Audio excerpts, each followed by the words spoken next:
There's a piece now featuring really and highlighting how diverse our community is here in Portsmouth. So I'm delighted that we'll be hearing from 3 different people today. Costa, who runs the African Women's Forum. Aslam, looks after Portsmouth Pride, is representing them today. And Geoff Holt, who looks after the Wetwheels charity. I'm hoping they're all making their way to stage as we speak. I can't speak for Marie, I can't speak for Tally, but I have heard Geoff's story, and we are very, very proud that Geoff's wonderful Wetwheels boats are based out of our marina down at Gunwharf Quays. I've also been lucky enough to go out on one of those boats, and I've been lucky enough to see the impact that what he does and what the team do at Wetwheels have to young people with disabilities, to elderly people with dementia. And I would absolutely recommend, again, if you get the chance, meet with Geoff, get him to tell you his story. As if by magic, Geoff arrives as well. Okay. Thank you so much. Thank you. Good morning, everyone. I'm Councillor Chris Atwell. It's my great pleasure to be the Cabinet Member for Communities here in Portsmouth, and I'm thrilled to be hosting this next session. Welcome, Marie, Geoff, Tally. I know you a little, so if for other people, if you could introduce yourselves, that would be really helpful. Thank you. Hi, I'm Tally. I'm from Portsmouth Pride. We're actually a volunteer-run organisation, so I have to take time out of my day job. I'm a project manager and civil engineer for my sins, and I work in the water industry, but for Portsmouth Water, not Southern Water. One of the things that I got involved with Portsmouth Pride is Pride came back to Portsmouth in 2015, and it was run by groups of volunteers. Me and my friend took over in 2017 with the aim of just making a safe space for LGBTQ plus people. I grew up in Portsmouth. I grew up during Section 28. I know I didn't look it. But it was really important to have young people not have the experiences that we did. It's very difficult being openly gay in Portsmouth back in the late 90s and early 2000s. So yeah, we're an organisation that runs on not just being a main day event. We don't want to be like the Brightons and the Londons. We want to have an all year round commitment to LGBTQ plus people, regardless of their age, gender, sexual orientational identities, and also backgrounds as well. I come from a mixed race background, and intersectionality is really important within the community, especially when it comes to accessing services and just acceptance. Thank you, Tally, and yes, thank you for everything that Portsmouth Pride does year round. It's, as we know, Pride is not about one day or 1 month. Thank you. Geoff, welcome. If you could tell us a bit about yourself. And, good morning. So my name's Geoff Holt. I'm a Portsmouth lad. I was born in Farlington a few years ago. My career was very much a boating-led career, yachting career. I had an accident some years ago, more years than I remember, not back in the 1980s, that put me in the wheelchair. And I've pretty much spent the last 35 years or so dedicating much of my life to finding ways enabling people with disabilities to get on the water. I'm passionate about the water, not just for recreation, but I believe there's all sorts of blue health benefits to be gained from being out on the water. I live in Fareham now, but my business is run, as you heard from Yvonne earlier, from Gunwharf. They've been our wonderful friends and landlords for the last 10 years. And I'm very passionate about entrepreneurship and disabled entrepreneurship and disability being seen as positive role models. And I was particularly pleased to hear the previous forum. So I set up Wetwheels 10 years ago as a social enterprise, CIC. Then I founded the charity, and now we have 7 CICs around the UK. We take nearly 8,500 people a year on the water, of which 1,500 happen right here in Portsmouth, and no one really knows about us. These are disabled people of all ages, all disabilities. And we're here today with our friends, Disabled Sailors Association from Port Solent, who do exactly what we do, but they do it on sailboats. So Portsmouth is unique. There's nowhere in the world that has fully accessible powerboats and sailboats in the same place. So we're very proud to do it, and long may it continue. And maybe in a few years we'll have a few more boats. So thank you. I'll pass over. Thank you, Geoff. And hopefully after this morning, a few more people will hear about you and what you do. Good morning, Marie. If you'd like to introduce yourself. Good morning. Marie Costa, I'm the chair of African Women's Forum in Portsmouth. But that's not the main thing I've done in Portsmouth. But I will not be like the politicians in Westminster. When you ask them one question, they'll answer something different. But I'll do my best. When I came down to Portsmouth in December 1969, that ages me, doesn't it? As a midwife, I never thought I'd still be in Portsmouth after all these years. And I never thought I'd get involved in community voluntary activities as I have. But I did. The first one was the multicultural group, which I chaired for 10 years and had to give it up because it took over my life. Sorry, I said I wouldn't go and not answer your question, but the multicultural group started off as a little friendship group and not going anywhere. I was dragged into it by Rita Pieper, who's now dead, and God rest his soul. And because I opened my mouth too many times, I was told I had to be the chair. And so, having to be the chair, dragging a group that only meets once every 2 or 3 months to an annual meeting, to an afternoon of cultural awareness activity at the then defunct New Theatre Royal, which then ended up being on the council fields as the Multicultural Festival, which some of you might remember, precursor to the Victorious Festival. And that, when I gave up the chairmanship in 2006, was attracting 20,000 people. It was free in those days and run by a volunteer group. But in tangent with that, I decided in 1995 that African women had no forum to meet and talk and support each other and just have a good chinwag about our country and our experiences in our host country or city. We have been meeting since then, and after the chit-chat, eating, laughing loud, I thought we wouldn't get anywhere if we just have a social group. Hence, we decided to get involved with Black History Month, which is usually in October. Those activities we ran quite successfully, going into schools, primary, secondary, private schools, and state schools, and having activities at the New Theatre Royal, which had grown by this time. And some of you might have come to 2 of our biggest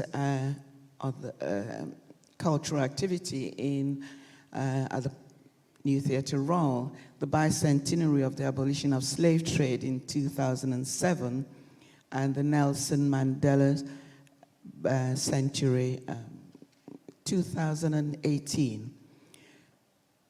It has put us on the map. What we do is to bring cultural activities into the city of Portsmouth, which is our hometown. Yes, we all originate from somewhere in Africa, different countries, and we are totally non-political and non-religious, so we don't have to quarrel about anything. But we enjoy each other's company, and we continue to bring this several cultural activities just to try and reduce the incidence of racism through ignorance. That's our main thing. And I think I can say that all the difficult fights that I've had with all the civil servants, yes, at the city council, all those years ago, 30 years now I've been at it, there were times when I stamped my foot. I didn't cry in front of anybody. I went home and had a good weep, because they will not accept what I'm saying. They know better what African cultural activities is, which they don't. I'm glad to say that these days, the current crop of civil servants appreciate what the African Women's Forum do. So it's not just cultural activity, but also educating the whole community that we're here, we're part of the city, economical, social, and we want to be accepted for what we are, Portsmouthians. Thank you, Marie. Thank you. And you know, there are probably very few people in the room who have been the subject of a piece of public art. So if anybody's seen it, it's a terrific mural, Marie, on Winston Churchill Avenue. Okay, so we have some questions. So, Tali, if I can kick off with you. How do you view the opportunities for people living and working in Portsmouth from your community? I think that it can be difficult, especially for our non-binary and trans community. As gay people, or as I identify as queer, it can be slightly easier. People are more accepting of LGBT people. Our trans siblings and our non-binary siblings, it's still a conversation. The gender recognition consultation that Penny Morden was instrumental in setting up has been defunct in Parliament, and that really changes what the Equality Act stands for. So it can be difficult. Small businesses, or if you have a business, there's so many small changes that you can make that 90% of the population probably won't even notice. But the small percentage of trans and non-binary people, it will make a huge difference to them, and it will encourage them to become an employer, to want to come and get jobs with you. We look at these kind of things, and we offer training to companies if they want to understand how to be more inclusive for the more marginalised individuals within the LGBTQ+ community. Yeah, absolutely. Thank you, Tali. Geoff, same question. Yeah, so I can speak as someone with a physical disability. And speaking from my own experiences, 38 years in a chair. Look, Portsmouth has, like the rest of the country, come a long way. I never quite chained myself to Downing Street, but I was with people who did in the 90s to get the DDA through, and now the Equalities Act. And we are, you know, supposedly people with disabilities protected, enshrined in law about access to services and goods. Attitudinally, things are in a really good place. For me personally, genuinely, you've got to go back 20 years, the last time I was banned from a restaurant because I use a wheelchair. That was in Southampton, by the way, not Portsmouth. They might ban me again now they know that. But attitudinally, people are really positive, and they want to do the right thing. You know, I mentioned Gunwharf earlier. One of the most accessible venues and destinations for my particular business.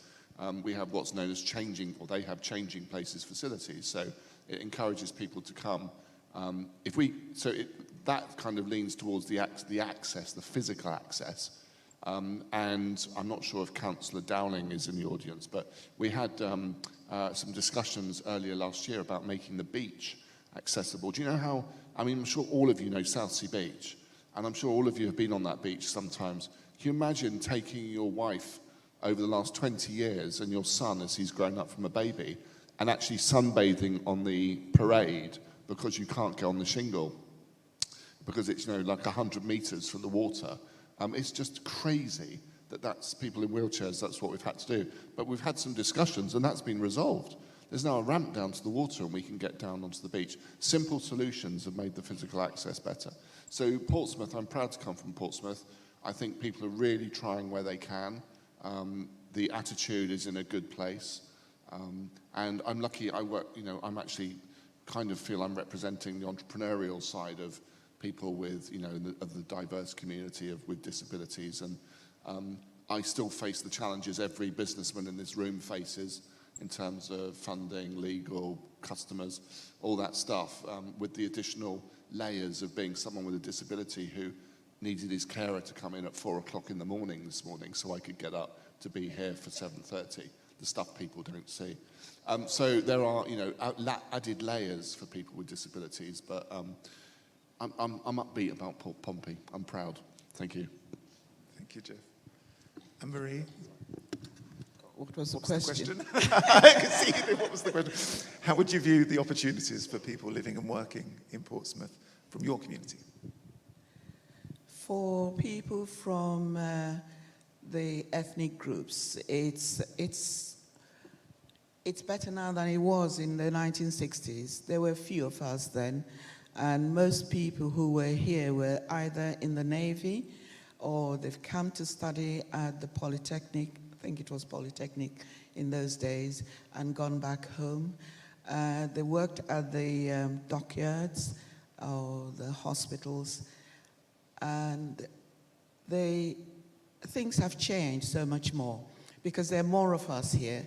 The hospitals have grown, so you've got more medical, nursing staff and all the subsidiaries, and the care home industry has grown, so you get many more people there. When I was training, it's not unusual for people to say, I don't want her to wash me, meaning, of course, a black person. I don't think that happens now. At least I haven't been told it still happens. But it has happened in the past. People are much more accommodating, accepting. I shouldn't use those words because we're all people. You shouldn't have to accommodate people. You should treat people the way you see them. It's still difficult for us, especially when you're visible. If you wear a scarf, people are likely to spit at you, or you wear different types of clothes. I still get that information from members of the ethnic minorities. The women are the ones who get spattered. The men get into fights because young people won't tolerate any abuse. It's changing, but in that area, I think it's slow. But people are much more accepting. That's all of you there. Because you've been working with us, have you seen us in the community doing work, and you're having great. So it's good to be a Portsmouth person. Thank you. I'm just going, the Lord Mayor's here, I think. I'm just keeping an eye on the clock. Okay. Second question. What sort of things does your community do to engage the wider city here in Portsmouth? I can only really speak for Pride rather than the whole of the LGBT community. I think we just exist. And that's how we engage with the bigger part of Portsmouth. But for Portsmouth Pride specifically, we try to engage with local businesses, get them to get involved in events that we're doing. We reach out. We've had community conversations during lockdown where we spoke with South Coast Endometriosis, and that linked into a whole element of trans inclusion within their organisation, which that for us is a collaborative element. We work with a number of Portsmouth University, one of our sponsors, the Portsmouth Union as well. But on top of that, we also have our Portsmouth Pride Youth Society, making sure that young people have a space where they can be free to express who they are in whatever form that is massive.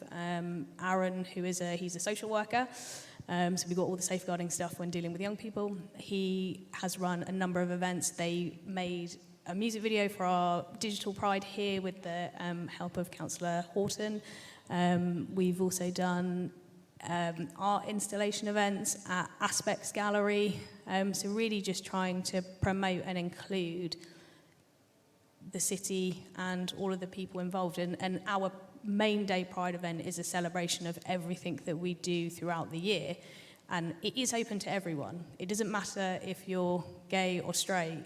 It is about Pride and Pride in Portsmouth. So I encourage you all to come along on the 11th of June.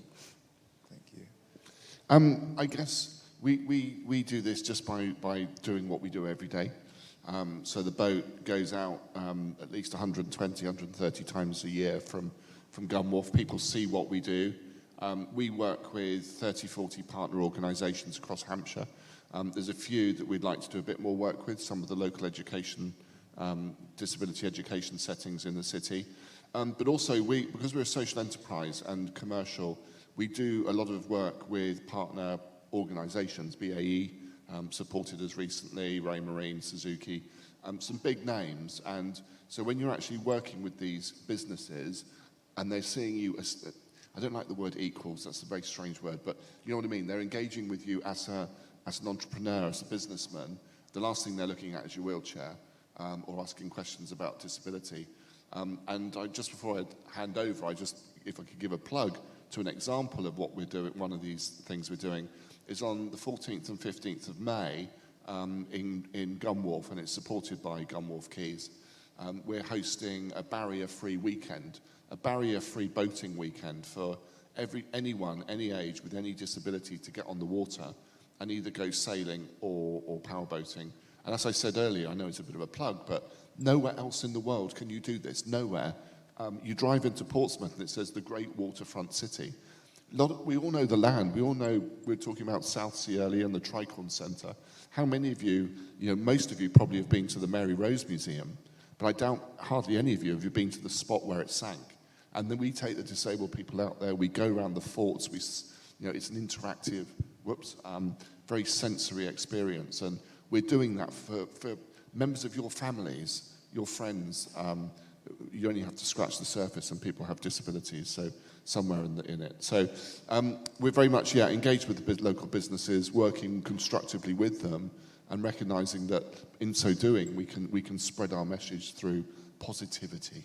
There you go. And we can transform Portsmouth together. If Mark's here, he'll like that. Right, thank you. Inspiration.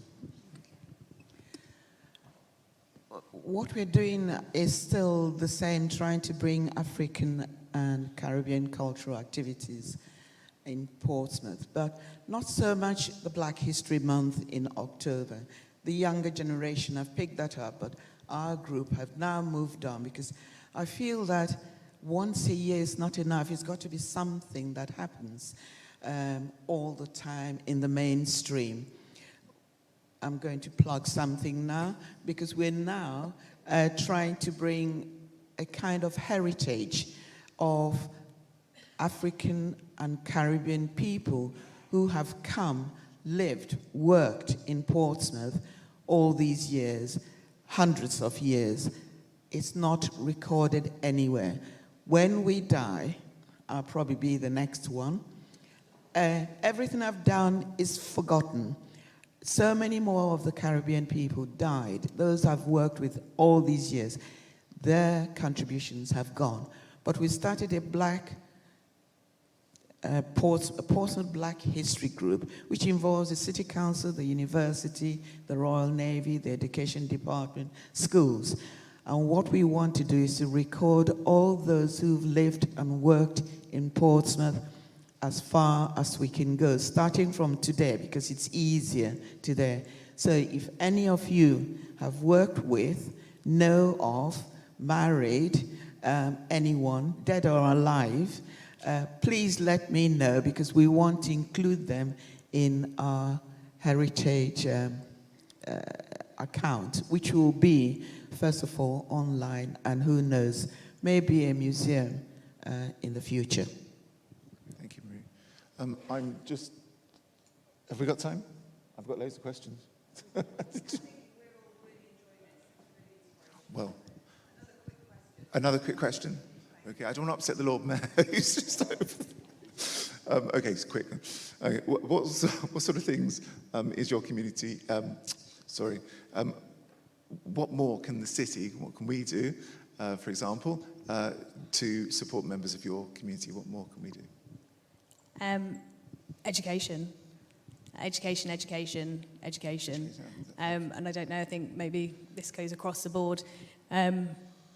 We have to battle ignorance and bigotry and homophobia and transphobia, all of the phobias, by education, having an open mind, and reaching out to organisations if you want to know more. I know Pride would be very happy if anybody wants to get my contact details, we can help you. We need to create safe spaces where people can ask those questions that they're not sure if it's offensive or not. So I use the word queer. I did that in a presentation, and everyone over 50 said, I'm not going to use the word queer because it's a derogatory word. Now the younger generation are taking it back. So it's educating people on what they're comfortable with and giving them an opportunity to ask, is this okay to say? Is this not okay to say? And creating those safe spaces to have those conversations, because that's the only way that we will learn, and it's the only way that we will make a more inclusive society. And Portsmouth's pretty good at that, so we're having the conversation now. So Yeah, indeed. I'd just like to follow on that. I think it's absolutely right. You're all hearing this firsthand from us, but most of you here are running businesses or involved in businesses. I'm sure with help putting words in their mouths, we'd all like to come and talk to your staff, because once you start engaging the people you work with, and your whole business follows an inclusive ethos.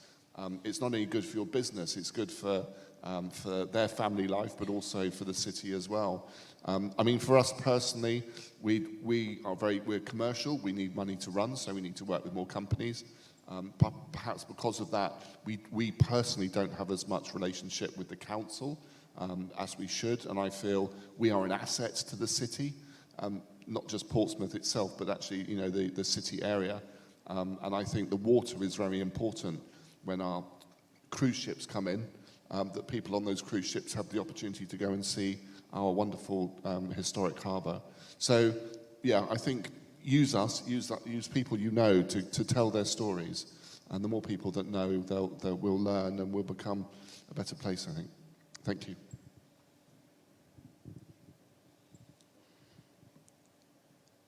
The city has been helping us, so has the university. We have had support from them. I'm sure when Stephen Bailey gets my email or I ring and speak to him, I'm sure he ducks and says, oh God, what does she want again? But they're there, they're offering the help that we need to cascade information about us in the city, that we should be included in everything. And when you're doing questionnaires, please don't do the questionnaires afterwards and then ask us after you've decided what you're going to do. Involve us in the questions you're going to ask, and do come to us. But please, all those who come to our activities, spread the news around. All of you here, if you haven't been to any, try and come to it. It's often free, or we charge about £5, which is nothing. So thank you. Everybody is helping, but I hope you continue to help us. Thank you, Marie. I think, unfortunately, we may have run out of time. I have some more things. I think we could have carried on talking for a little while longer. But thank you, Tally, Geoff, Marie. Thank you for everything you do day in, day out to support the communities you're here to represent. And thank you, everybody in the room and joining us online for the work that you do to support our diverse communities across Portsmouth. Thank you.